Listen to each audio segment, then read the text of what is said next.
성경 말씀 로마서 7장 22절 찾겠습니다.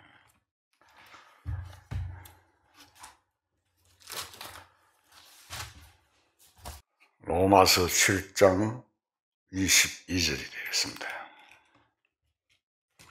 자, 읽겠습니다. 내 속 사람으로는 하늘의 벌벌 즐거워하되 내 지체 속에 한 다른 법이 내 마음의 법과 싸워 내 지체 속에 있는 죄의 법으로 나를 사로잡는 것을 보는도다. 오늘은 우리가 영적 전쟁에 대한 또 내 영혼이 환난 중에 있는 이런 내용들을 가지고 조금 말씀을 같이 나눠보려고 합니다. 우리 앞서 믿음의 성도들은 어떠한 환경 속에서도 하나님을 믿고 있었기 때문에 두려워하지 않았다는 것이 참 중요합니다. 우리는 어떤 어려움이나 시련을 당하면 하나님의 뜻을 기다리기보다는 자신의 방법이나 수단으로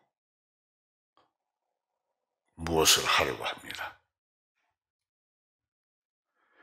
그것은 하나님께 피하는 것이 아닙니다. 오히려 자신을 노출시켜서 사탄에게 내어주는 것입니다.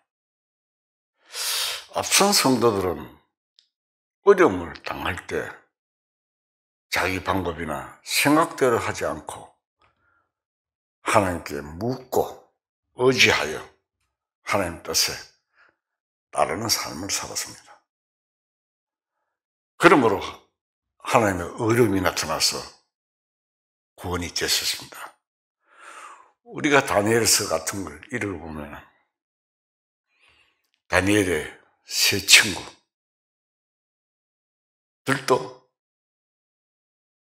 풀무불에 들어가서 살아나왔습니다.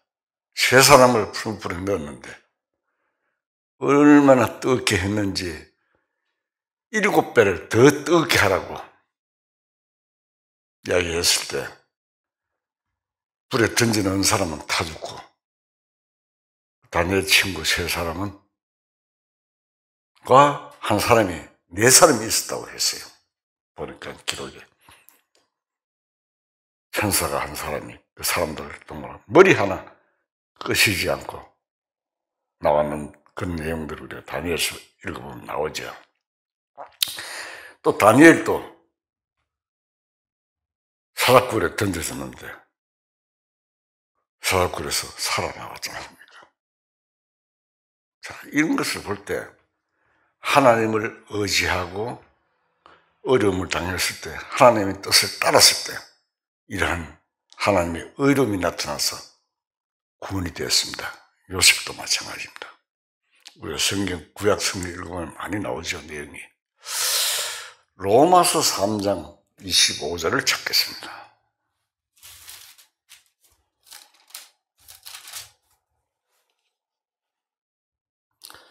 로마서 3장 25절 읽겠습니다.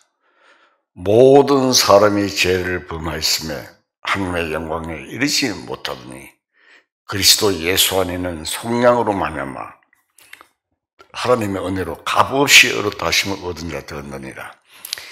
이 예수를 하나님이 그의 피로서 믿음으로 말미암아 한몫 제물로 세우셨으니 이는 하나님께서 길이 참으시는 중에 전에 지은 죄를 간과하심으로 자기의 의로우심을 나타내려 하심니 곧 이때 자기의 의로우심을 나타내사 자기도 의로우시며 또한 예수 믿는 자를 의롭다 하려 하십니다. 자, 25절 26절인데 제가 앞에까지 좀 더 읽었습니다.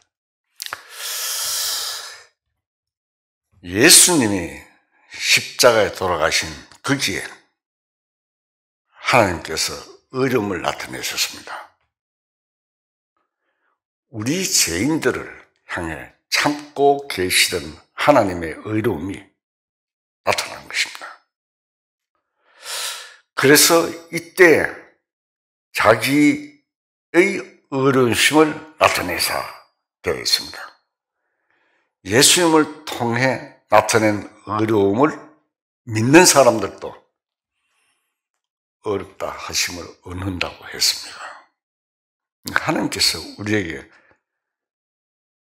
약속하신 내용들입니다. 우리는 이 세상에 살아갈 때 무엇으로 반석을 삼느냐는 문제를 생각해 보아야 합니다. 마태복음 10장 24절에 보면은 누구든지 나의 이 말을 듣고 행하는 자는 그 집을 반석 위에 지은 지혜로운 사람 같으니 라는 말씀이 있습니다. 그 반석은 바로 예수님입니다.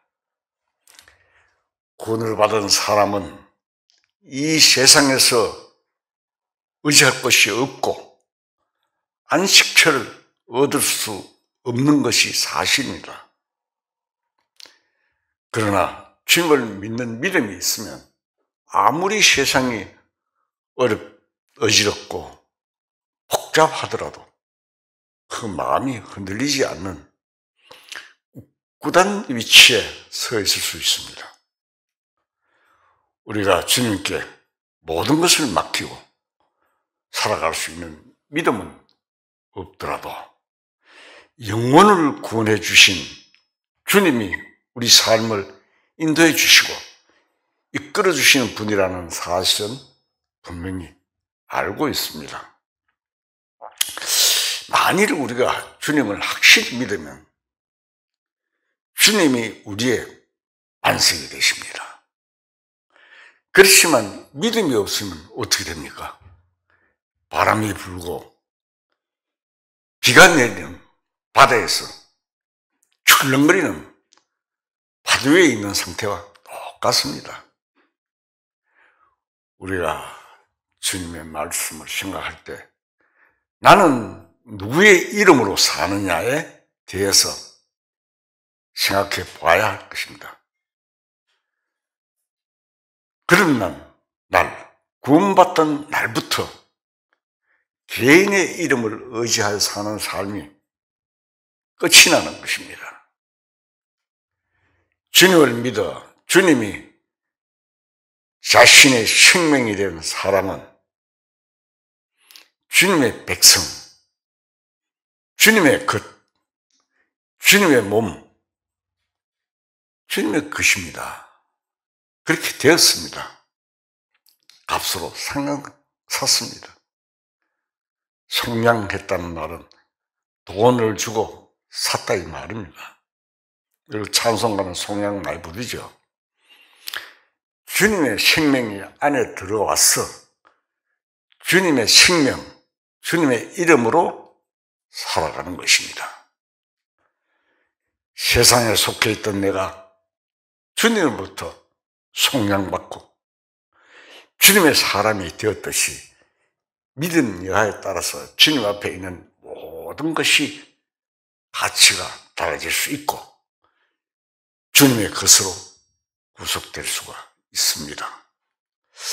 만일 우리의 삶이 자기 개인을 위한 삶이었다면 아무런 가치가 없는 것입니다. 개인은 세상이 끝나는 날, 내 육신이 끝나는 다 없어집니다. 썩습니다. 그렇지만 주님의 일꾼들은 주님의 이름으로 고난을 당했고 주님의 이름으로 살아갔습니다. 우리가 구약 성경은 우리의 교훈을 주는 말씀이죠. 쭉 읽어보면 다 그렇게 나오죠. 에베소서 4장 30절을 찾겠습니다.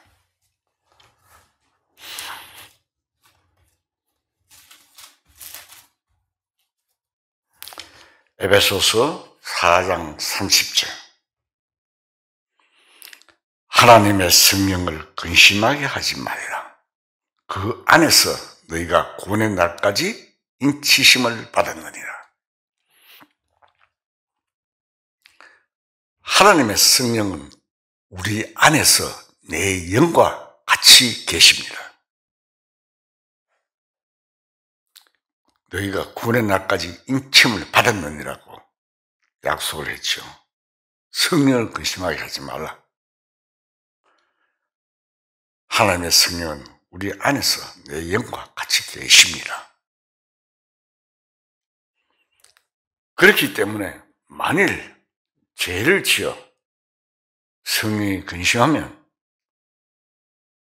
영도 불안한 것입니다. 내 속사람. 죄를 지으면서 마음이 평안할 수는 없습니다. 데살로니가 전서 5장 23절을 찾겠습니다.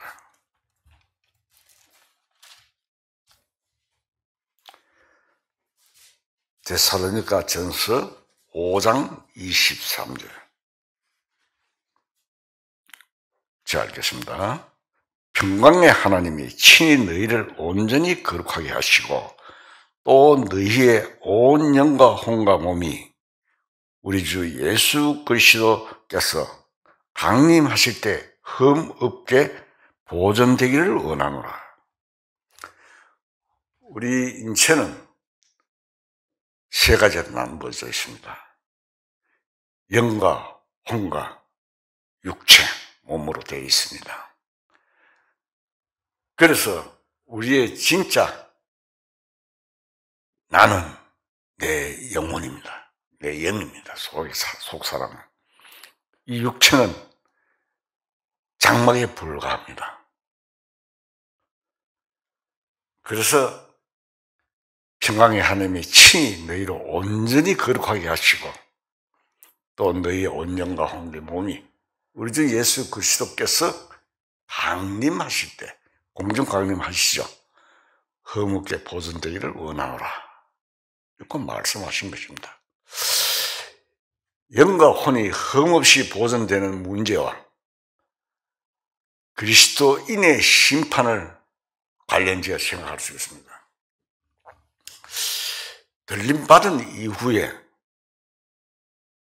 영과 혼이 흠없이 보존되었는가에 대한 그리스도인의 심판이 있다고 봅니다.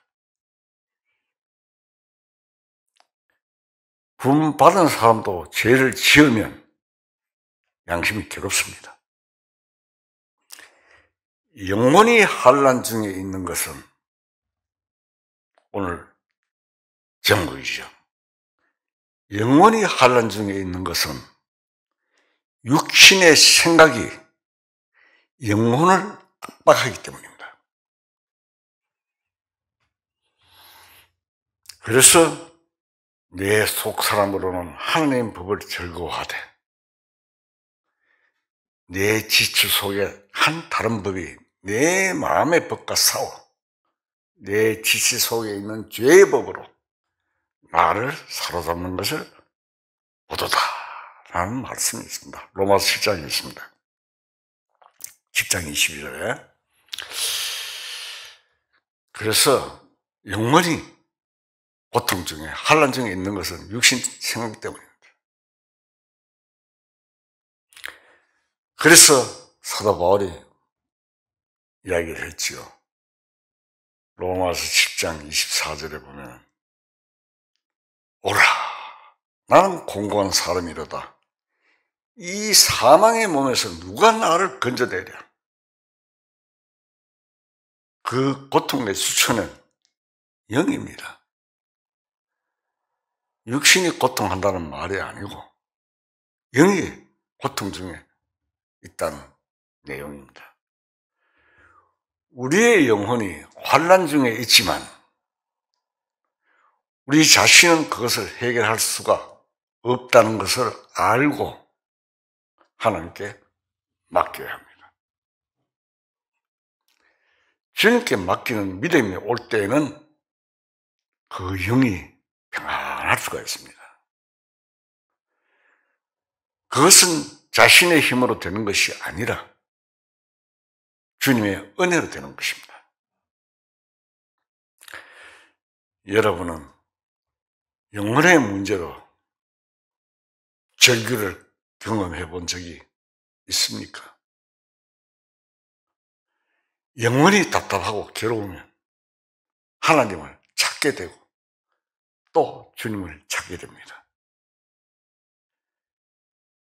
자기가 낮아진 상태에서 영혼의 절규를 가지고 주님께 나아갈 때 주님으로부터 어떤 빛을 받을 수가 있고 좋은 답을 받을 수 있습니다.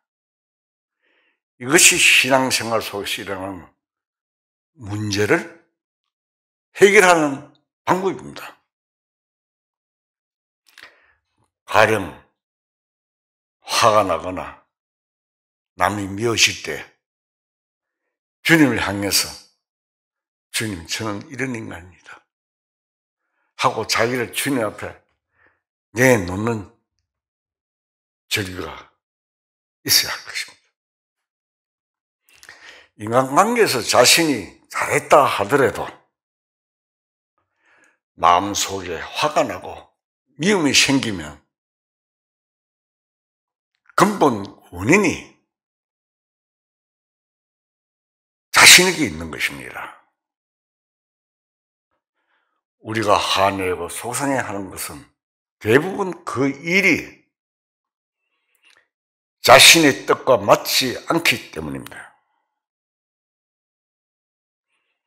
자신의 기준과 맞지 않아서 화가 나는 것입니다.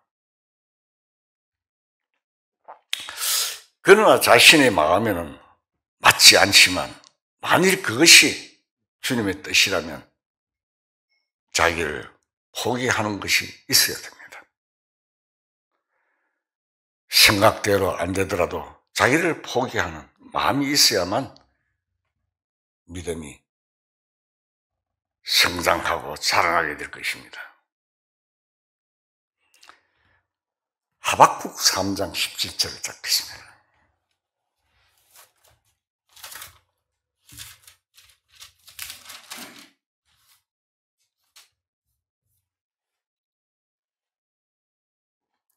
하박국 3장 17절 1304페이지 잘 안 찾는 성경 그 제목이라서 1304페이지입니다. 저 성경으로 하박국 3장 17절 적겠습니다. 비록 무화과나무가 무성하지 못하며 포도나무에 열매가 없으며 감람나무에 소출이 없으며 밭에 먹을 것이 없으며 우리에 양이 없으며 외양간에 소가 없을지라도 나는 여호와로 말미암아 즐거워하며 나의 구원의 하나님으로 말미암아 기뻐하리로다.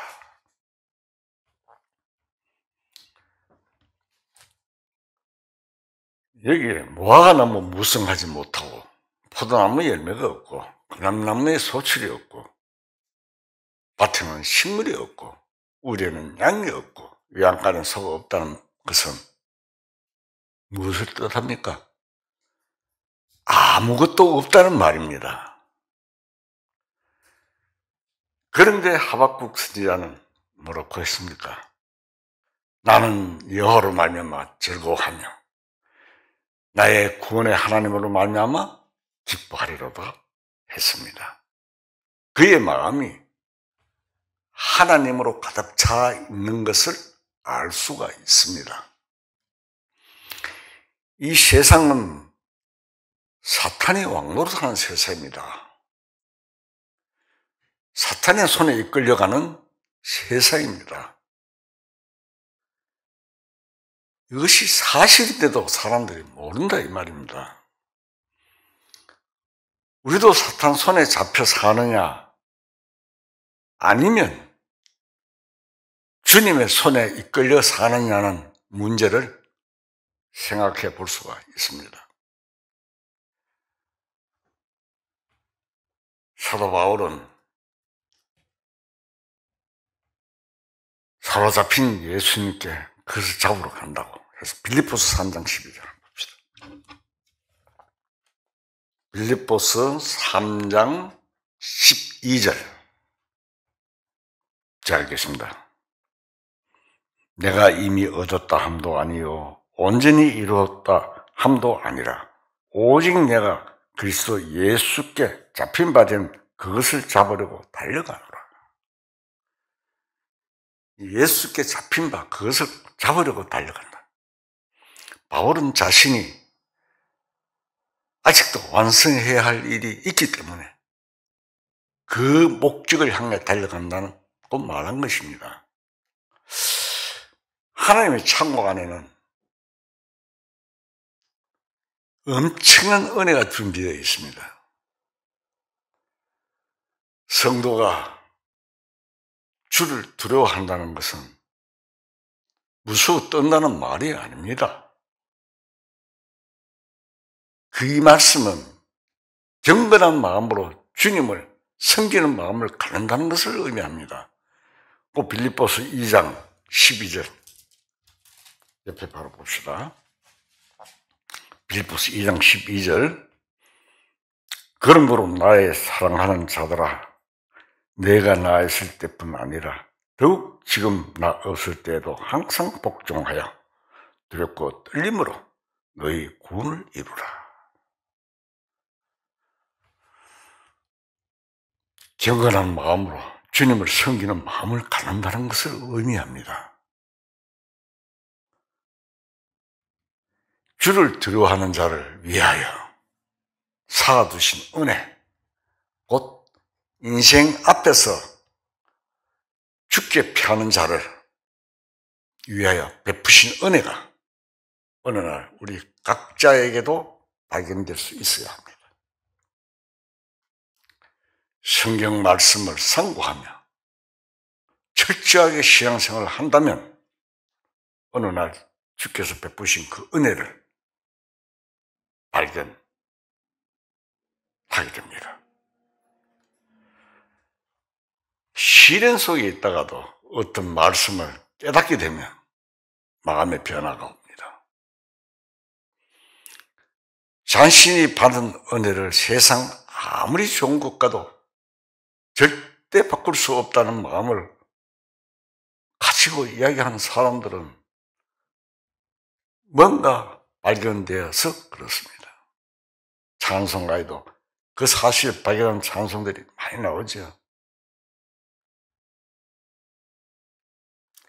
그 보물창고가 보이는 것입니다. 주님의 축복, 그 엄청난 은혜를, 그러한 은혜는 주를 두려워하는 자를 위하여 쌓아두신 은혜입니다. 주님을 믿는 믿음이 약할 때 마음속에 여러 가지 생각이 조사되면서 별별 생각이 다 나게 됩니다. 신앙생활 과정에도 보면 사람들로부터 많은 이야기가 발생합니다. 그것이 전부 헐뜯는 다툼이고 사람의 깨입니다. 에덴 동산에서 아담을 깨던 뱀의 소리도 마찬가지입니다. 그 이후부터 사람들에게 깨가 생긴 것입니다. 전도서에 보면 전도서 7장 29절 한번 찾읍시다. 시편, 잠언, 전도서, 그 잠언 다음에 나오죠. 전도서 7장 29절. 내가 깨달은 것은 오직 이것이라. 곧 하나님은 사람을 정직하게 지었으나 사람이 많은 깨들을 낸 것이니라. 자, 이렇게 보면 꼭 나오죠. 하나님 우리를 정직하게 만들었습니다. 그렇지만 사람들이 많은 깨들을 낸 것이니라. 이 깨가 아담 때부터 내려온 유전입니다. 그런데 이 사람들의 깨가 뭐냐? 죄입니다.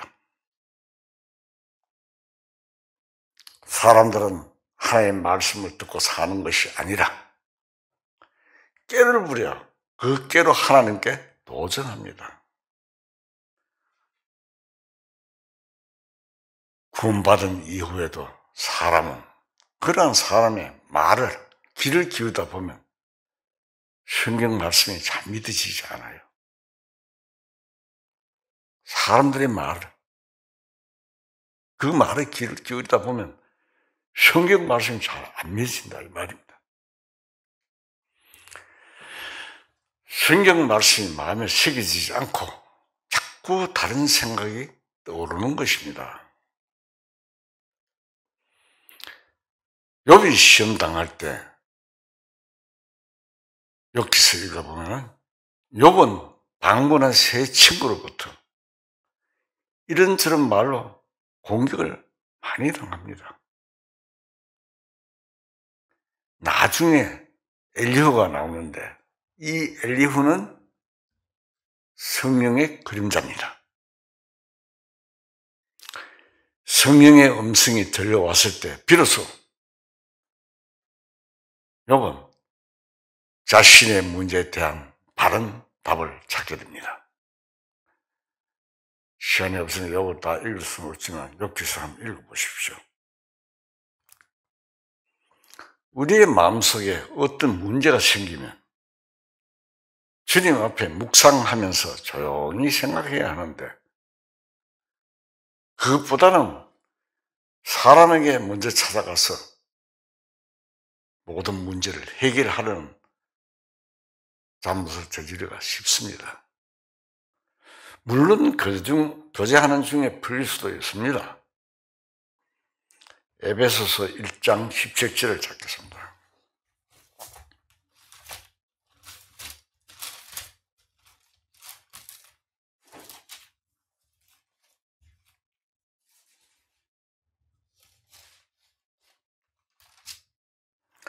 에베소서 1장 17절 제가 읽겠습니다. 우리 주 예수 그리스도의 하나님, 영광의 하나님께서 지혜와 계시형을 너에게 주사 하나님을 알게 하시고 내 마음의 눈을 밝히사 그의 부르심의 소망이 무엇이며 성도 안에서 그 기업의 영광의 풍성함이 무엇이며 그의 힘의 위력으로 역사하심을 따라 미는 우리에게 베푸신 능력의 지극히 크심이 어떠한 것을 너희로 알게 하시기를 구하노라. 이 에베소서의 서신은 구원받은 문제에 대한 얘기가 아니라 구원받은 후에 하나님을 더 깊이 아는 문제를 이야기하고 있습니다. 거기서 고린도전서 2장 12절 다시 한번 찾겠습니다.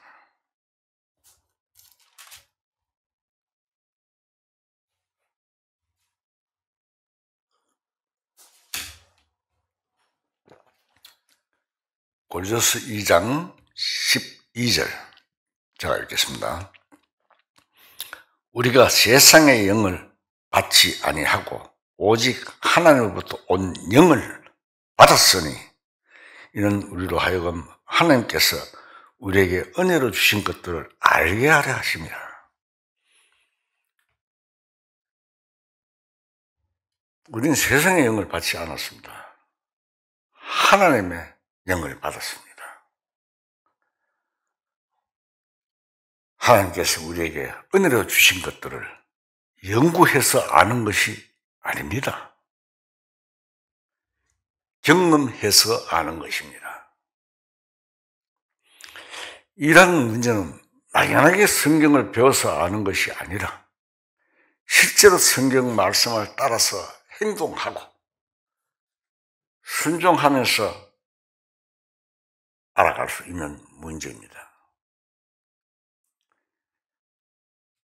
빌립보서 4장을 찾겠습니다.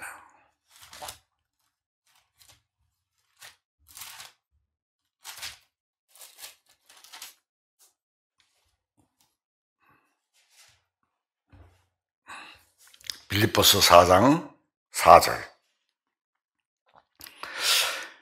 주 안에서 항상 기뻐하라. 내가 다시 말하노니 기뻐하라. 너의 관용을 모든 사람에 알게 하라. 주께서 가까우시니라. 아무것도 염려하지 말고 다만 모든 것을 기도와 간구로 너희 구할 것을 감사함으로 하나님께 아뢰라. 그리하면 모든 지각에 뛰어난 하나님의 평강이 그리스도 예수 안에서 너희 마음과 생각을 지키시리라. 이 말씀에 보면은 주님과 자신 사이에 진지한 기도가 있어야 합니다. 우리는 기도들 많이 하십니까?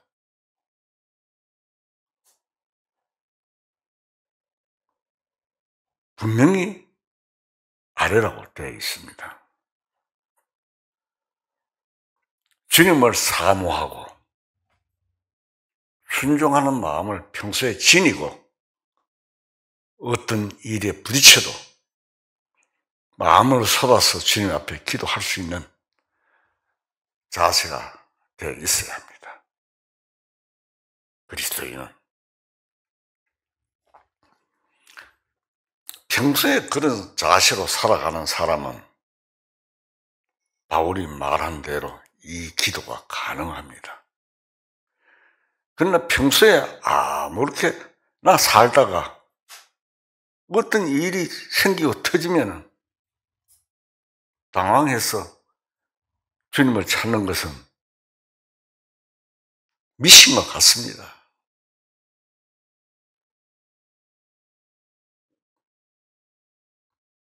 중도, 하나님을 믿지 않은 중도 급하고 하면 하나님하고 찾아요.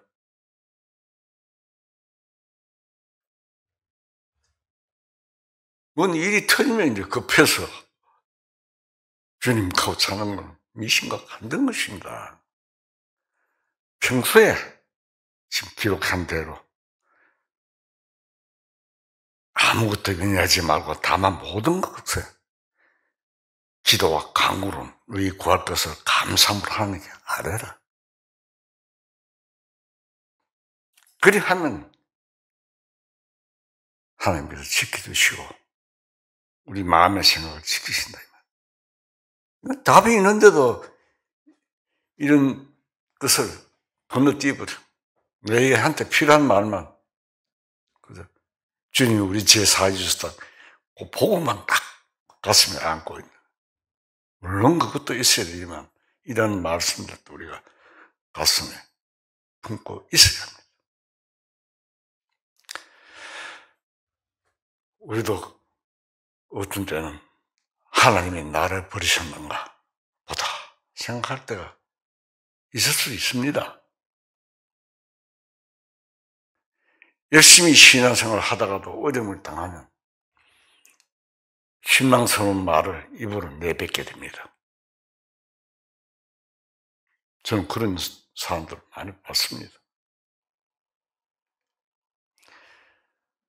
그런 말은 다른 사람에게 악영향을 줍니다. 우리가 아무리 어려운 일을 당하고 곤란한 일이 있어도 주님 앞에 조용히 반성해야지 사람들에게 함부로 이야기해서 안 됩니다. 다른 사람을 넘어지게 할 수 있기 때문입니다. 사탄은 하나님과 아담 사이에, 우리 사이에 이간질을 했습니다. 그래서 우리 조상 아담과 하와 넘어진 것입니다. 하나님이 제일 싫어하는 것이 무엇입니까? 예의루까지 있는데 그 중에 이간질하는 겁니다. 형제 사이를. 신약 성경에도 보면 초대교회 때 온 곳을 돌아다니면서 이간질하는 경계했습니다. 그런 사람은. 함께 먹지도 말고 만나지도 말고. 아주 안 좋은 나쁜 것입니다. 하나님이 싫어하는 것입니다. 어려운 일이 있어도 꿋꿋이 참으면서 주님의 손길을 바라보고 꾸준히 주님을 기다리는 마음이 성실함입니다. 하나님은 그런 성실한 자를 보호하십니다. 사람들이 보기에는 어리석은 것 같지만 하나님께서는 그런 자를 보호하십니다. 다윗이 우리의 아내를 범한 죄를 짓고 나단 선지자로부터 책망 들었을 때 어떻게 했습니까? 통의 눈물을 흘리면서 회개했습니다. 그는 하나님 앞에 죄를 지었지만 그 죄가 사함받았다는 마음의 확신을 갖게 되었습니다. 다윗이 여러 환난에서도 큰 교훈을 얻을 수 있었습니다. 사울에게 죽을 고비를 많이 넘겼죠. 우리는 환난을 당했을 때나 죄를 지었을 때나 어떤 환경에서도 자신의 방법으로 문제를 해결하지 않고 하나님 앞에서 그 문제를 풀어야 합니다. 이것이 원칙이고 방법입니다. 또 좋은 일이 있어도 인간적으로만 즐거워하지 않고 그것을 하나님 앞에 드러내어 하나님과 자신 사이에 밀접한 관계를 가짐으로써 모든 문제의 의미를 찾아야 합니다. 그러나 우리들은 어려운 일이 당하면 마음이 약해져서 자기의 방법대로만 일을 처리하려고 하다가 낭패를 당하고 실망을 느끼는 수가 많습니다. 또 좋은 일이 있어도 주님께 영광을 돌리거나 주님과의 관계에서 어떤 의미를 찾지 않는 경향이 많습니다. 더욱 이 죄를 범했을 때는 믿음이 약해지고 하나님께로부터 버림받았다고 실망하여 하나님을 떠나버린 경우가 많습니다. 그러나 우리는 어떤 경우에라도 그 문제를 하나님의 깊은 뜻을 발견하는 기회로 삼고 깊은 의미를 깨닫는 계기로 삼아야 합니다. 어떤 경우라도 앞에서 이야기한 여러 가지 그런 상황에도 우리는 구원받은 후에 지은 죄 때문에 고민을 많이 하게 됩니다. 하나님이 보시기에는 죄를 지은 사람과 죄를 짓지 않는 사람의 차이가 그렇게 크지 않습니다. 하나님은 사람들이 하나님께서 자신들의 죄를 용서해 주신 사실을 깨닫고 하나님을 가까이 하게 되기를 원하십니다.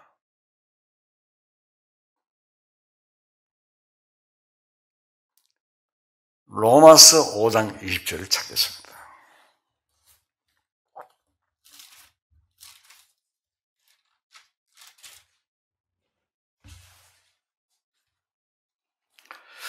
로마서 5장 20절 제가 읽겠습니다. 율법이 들어온 것은 범죄를 더하게 하려 함이라. 그러나 죄가 더한 곳에 은혜가 더욱 넘쳤나니. 여기 보면 죄가 더한 곳에 은혜가 넘쳤다는 말씀이 있습니다. 일부러 죄를 지으면 안 되지요. 그러나 실수로 죄를 지었을 때 그 죄가 사해졌다는 확신 속에서 하나님께 감사할 수 있는 사람은 죄를 짓지 않았다고 자부하는 사람보다 훨씬 하나님께로 가까이 가 있는 사람입니다.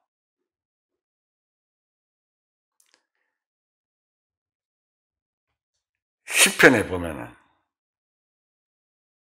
마음에 간사함이 없고 여호와께 정죄를 당하지 않은 사람, 아는 자가 복이 있도다 라는 말씀이 있습니다. 시편 32편에 나옵니다. 이 간사하는 말은 우리가 하나님께 죄를 짓고 난 후에 참으로 마음이 고통스러워서 하나님께 죄를 자백하는 것이 아니라 형식적으로 자백하고 다음에 또 죄를 범한다는 뜻을 말합니다. 우리는 하나님 앞에 진지하고 정직해야 합니다. 정직한 마음으로 하나님께 죄를 고백하면 틀림없이 하나님으로부터 용서받았다는 확정을 받을 수 있습니다. 말씀 속에. 우리도 신앙생활에서 믿음으로 승리하여 하나님 앞에 새 노래를 부를 수 있어야 할 것입니다. 에베소 6장 12절을 찾겠습니다. 에베소 6장 12절. 자, 읽겠습니다. 우리의 신음은 혈과 육을 상대하는 것이 아니요 통치자들과 권세들과 이 어둠의 세상 주관자들과 하늘에 있는 악의 영들을 상대합니다. 우리의 신음은 혈과 육을 상대하는 것이 아니요 악에 있는 영들에게 말씀처럼 그 시대에는 영적 전쟁이 있습니다. 그 영적 전쟁에서 우리는 육신의 힘으로는 승리할 수 없습니다. 자신의 의지나 열심으로는 승리하기가 어렵습니다.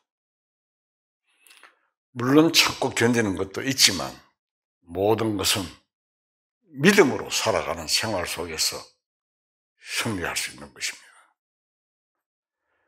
영적 전쟁에서 승리할 수 있는 믿음의 무기는 무엇입니까? 에베소서 6장 17절을 한번 봅시다. 구원의 투구와 성령의 금 곧 하나님의 말씀을 가지라. 믿음의 무기는 말씀입니다. 성령의 금 곧 하나님의 말씀입니다. 히브리서 4장 12절에 보면은 하나님의 말씀은 살아있고 활력이 있어 좌우에 날수는 어떤 금보다도 예리하다고 했습니다. 신앙생활 속에서 우리가 사용할 수 있는 금은 하나님의 말씀입니다. 예수님도 사탄에게 시험받을 때, 공격을 받을 때 하나님의 말씀으로 대항하고 이겼습니다.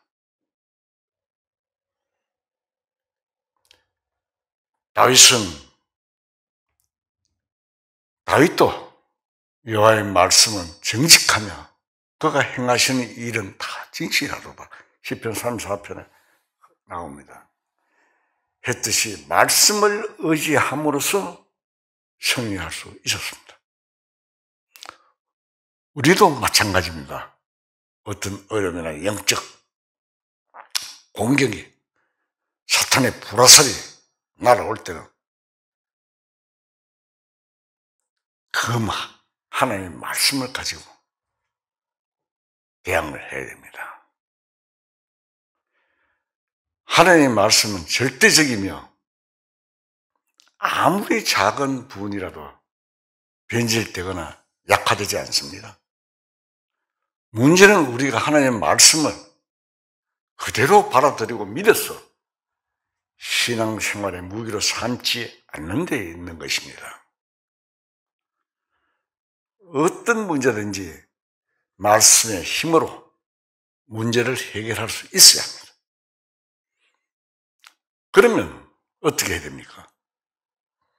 평소 성경을 많이 읽어 말씀을 간직하고 있으면 어떤 어려움을 당할 때 그 문제를 해결하는데 도움이 될 수가 있습니다.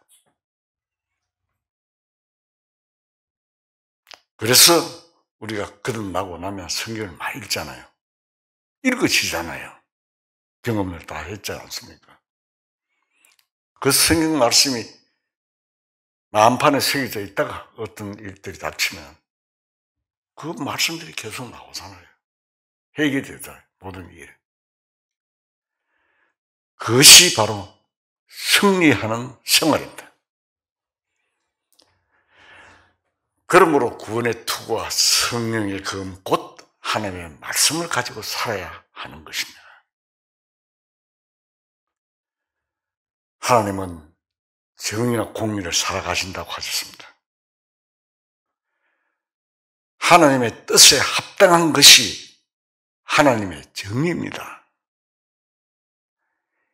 예수님께서는 이 세상에 계실 때 정의와 공의에 대해 말씀하셨습니다. 바리새인과 제사장 등 당시 유대의 지배 계급들이 사람들을 억압했을 때 예수님께서 공의로 그들의 대변자가 되어주셨습니다. 심지어 예수님께서는 대제사장과 장로들에게 세리들과 창녀들이 너희보다 먼저 하는 나라에 들어가리라고 말씀했습니다.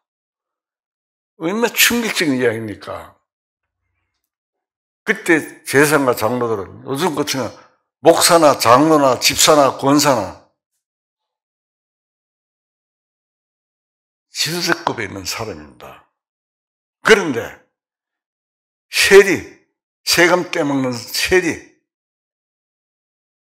창녀들, 너희보다 먼저 하는 나라에 들어간다고 하니 기가 막힌 말이 아니겠습니까? 마태복음 21장 31절을 보겠습니다.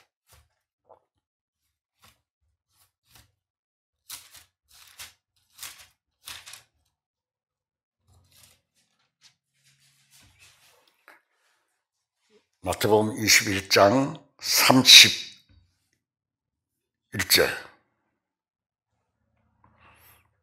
자, 읽겠습니다. 그 둘 중에 누가 아버지의 뜻대로 하였느냐? 이르되 둘째 아들이니라. 예수께서 그들에게 이르되 내가 진실로 너에게 이르노니 세리들과 창녀들이 너희보다 먼저 하나님의 나라에 들어가리라. 주님께서 이렇게 말씀하셨습니다. 대변해 주셨죠. 그것은 세리나 창기 생활이 바라던 뜻이 아닙니다. 하나님은 사람이 어떤 죄를 지었느냐, 지지 않았느냐 하는 것보다 죄를 지었을 때 그 죄를 깨닫고 주님의 의로움을 의지하느냐, 하지 않느냐 하는 것으로 정의를 판단하신다는 뜻입니다. 인간의 판단하고는 다릅니다. 주님의 의로움을 의지하는 것, 주님의 의로움을 믿고 자기의 의로움을 버리는 것이 하나님의 정의이고 하나님의 공입니다. 이러한 내용들을 확실히 우리가 알아야 합니다. 하나님의 사랑을 깨달으려면 하나님의 진리와 의를 깨달아야 됩니다. 거듭난 후에도 마찬가지입니다. 하나님의 크신 사랑을 새롭게 더 알려면 하나님의 어르심을 깊이 알고 그의 앞에 자신의 의나 모든 것이 부정되는 경험을 해야 됩니다. 예수님의 십자가에는 두 가지 의미가 있습니다. 하나는 하나님의 심판이고 또 다른 하나는 하나님의 사랑입니다. 십자가에는 하나님의 공의로움과 사랑이 함께 나타났습니다. 신앙생활 속에서도 이 양면이 있어야 됩니다. 신앙생활하는 동안 하나님의 그 의 앞에서 자신의 부정적인 면, 잘못된 점이 발견되고 그로 인해서 주님과 나 사이에 의논이 있고 새로운 말씀으로 말미암아 하나님의 사랑을 깨닫게 되는 것입니다. 자신의 생활을 하나님의 의 앞에 더 내놓고 세밀히 검토하고 살펴야만 하나님의 큰 사랑과 은혜를 알아갈 수가 있는 것입니다.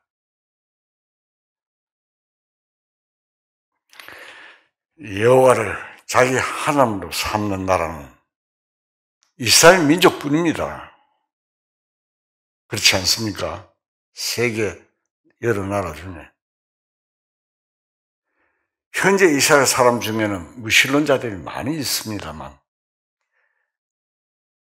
왜? 외부에서 세계에서 흩어져 들어온 사람들이 무신론자들이 많아요. 그 무신론자들의 사고방식에는 하나님에 대한 사상이 잠재해 있고 그들 또한 하나님의 계획 아래 살고 있습니다. 그들이 2000년 전에 예수님을 배척하고 십자가에 못 박대까지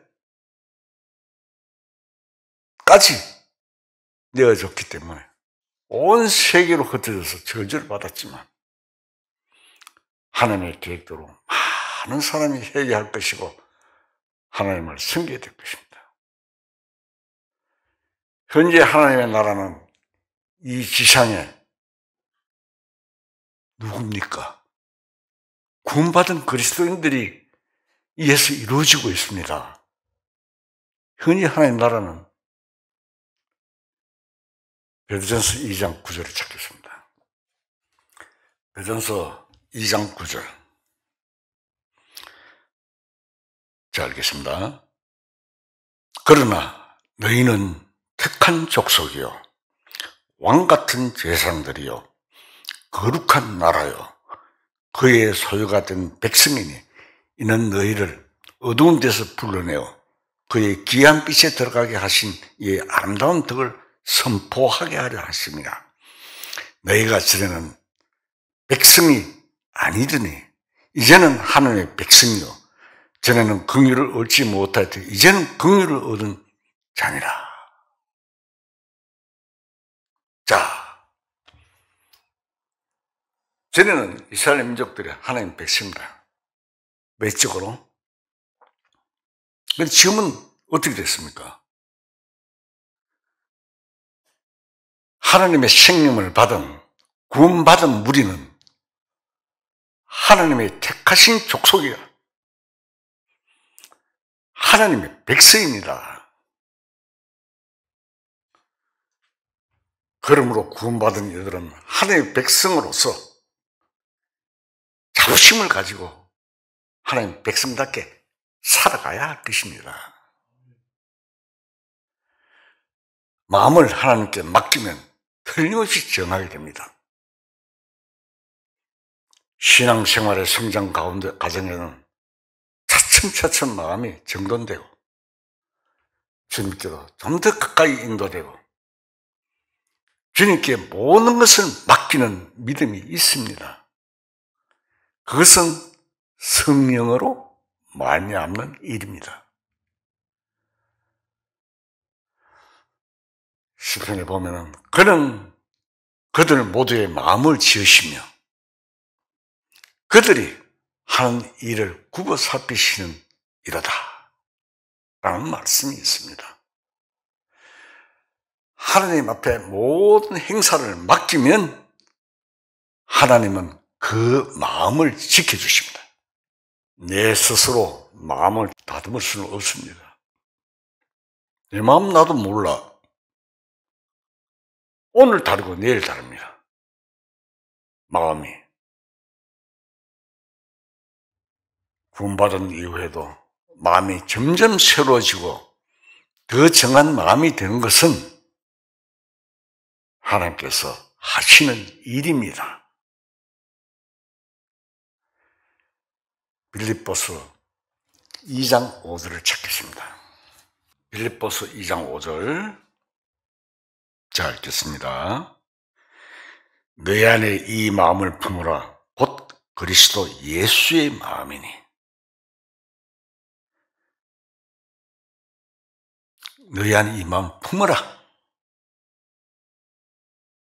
그리스도 예수의 마음이다. 그렇습니다. 예수님 마음을 닮아가도록 하는 것이 성령의 역사입니다. 우리 인간 힘으로는 잘 안 되죠. 성령께서 역사하시면 예수님 마음을 닮아가도록 해주십니다. 구원받은 후 신앙생활에서 성령의 역사와 하나님의 은혜를 알아가는 것이 매우 중요합니다. 하나님의 은혜를 깨닫지 못하는 것은 마음속에 아직 자신의 의가 남아있기 때문입니다. 자신의 마음이 다 비워지지 않은 것입니다. 하나님의 사람은 하나님은 사람의 마음을 감찰하실 뿐만 아니라 하나님의 인자하심을 바라는 자를 살피신다고 했습니다. 우리가 복음을 깨닫고 제사함을 받고 구원을 받았을 때 하나님의 인자하심과 사랑을 못 받듯이 신앙생활의 모든 부분에서도 우리 영혼이 하나님의 은혜, 하나님의 사랑을 항상 바라는 것이 필요합니다. 하나님께서는 하나님의 말씀을 성령의 검으로 삼고 하나님의 인자하심과 사랑을 바라며 사는 자를 돌보시고 승리하는 삶을 살게 하십니다. 해답입니다. 로마서 8장에 보면은 시간상 찾아보십시오.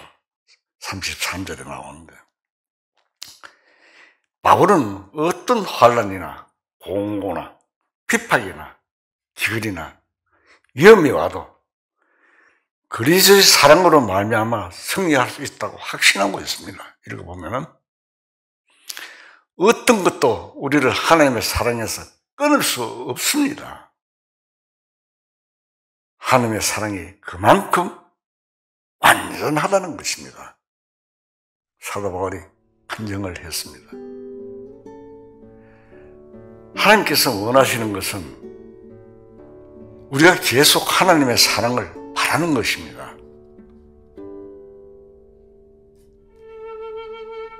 하나님께 가까이 가고 하나님께 아뢰고 하나님의 사랑을 바라는 것을 하나님이 원하시고 계십니다. 그 하나님의 사랑 안에 승리가 있는 것입니다. 하나님을 떠나서는 패배밖에 없습니다. 앞서간 성도들이 승리한 것도 하나님의 사랑을 알았기 때문입니다. 신앙생활은 하나님의 사랑을 바라는 데 있습니다. 하나님의 사랑은 절대 변함이 없습니다. 우리가 변하지. 생각이 변하고. 그렇지만 하나님의 사랑은 절대 변함이 없다는 것을 우리는 알아야 할 것입니다. 다 같이 기도하십시오.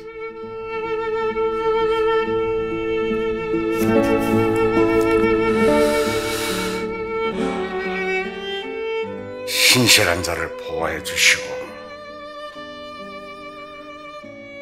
하나님과 가까이 하기를 원하시는 공의로우신 하나님 아버지 은혜 감사합니다.